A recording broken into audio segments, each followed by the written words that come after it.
حضرت عبداللہ بن جعفر رحمۃ اللہ علیہ ایک مرتبہ جنگل میں تشریف لے جا رہے تھے۔ راستے میں ایک باغ پر گزر ہوا۔ وہاں پر ایک حبشی غلام باغ میں کام کر رہا تھا۔ اس کی روٹی آئی۔ اسی وقت ایک کتا بھی باغ میں چلا آیا اور اس غلام کے پاس آ کر کھڑا ہو گیا۔ اس غلام نے کام کرتے ایک روٹی اس کتے کے سامنے ڈال دی۔ کتے نے اس کو کھا لیا اور پھر کھڑا رہا۔ اس نے پھر دوسری اور تیسری روٹی بھی ڈال دی۔ کل 3 ہی روٹیاں تھیں۔ وہ تینوں کتے کو کھلا دی۔ حضرت عبداللہ بن جعفر رحمۃ اللہ علیہ غور سے کھڑے دیکھتے رہے۔ جب وہ تینوں روٹیاں ختم ہو گئیں تو آپ نے اس غلام سے پوچھا کہ تمہاری روٹیاں کتنی آتی ہیں؟ اس نے عرض کیا، آپ نے ملاحظہ فرما لیا 3 ہی آیا کرتی ہیں۔ حضرت عبداللہ بن جعفر رحمۃ اللہ علیہ نے فرمایا، پھر تینوں کا احصار کیوں کر دیا؟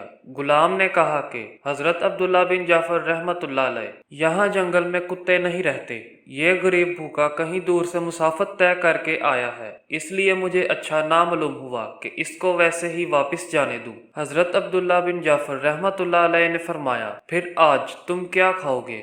غلام نے جواب دیا، ایک دن فاقہ کروں گا، یہ تو کوئی ایسی بڑی بات نہیں ہے۔ حضرت عبداللہ بن جعفر رحمۃ اللہ علیہ نے اپنے دل میں سوچا کہ اثار کے مقابلے میں گویا لوگ مجھے ملامت کرتے ہیں کہ میں بہت سخاوت کرتا ہوں، یہ غلام تو مجھ سے بہت زیادہ سخی ہے۔ یہ سوچ کر آپ نے شہر میں جا کر باغ کے مالک سے وہ باغ اور غلام خرید لیا اور جا کر غلام سے کہا، جا، میں نے تجھے آزاد کیا اور باغ بھی تجھے ہی بخش دیا ہے۔ غلام نے انتہائی خودداری سے جواب دیا کہ میں آپ کا بے حد شکریہ ادا کرتا ہوں اور اس شکریہ کے اظہار میں یہ باغ آپ کی خدمت میں نذرانہ پیش کرتا ہوں، چونکہ اب آپ کے دل میں میری عزت و عظمت اور عقیدت ہو گئی ہے جو کہ میرے حق میں زہر قاتل ہے، لہٰذا اب میں آپ سے رخصت ہوتا ہوں۔ یہ کہہ کر وہ وہاں سے چل دیا۔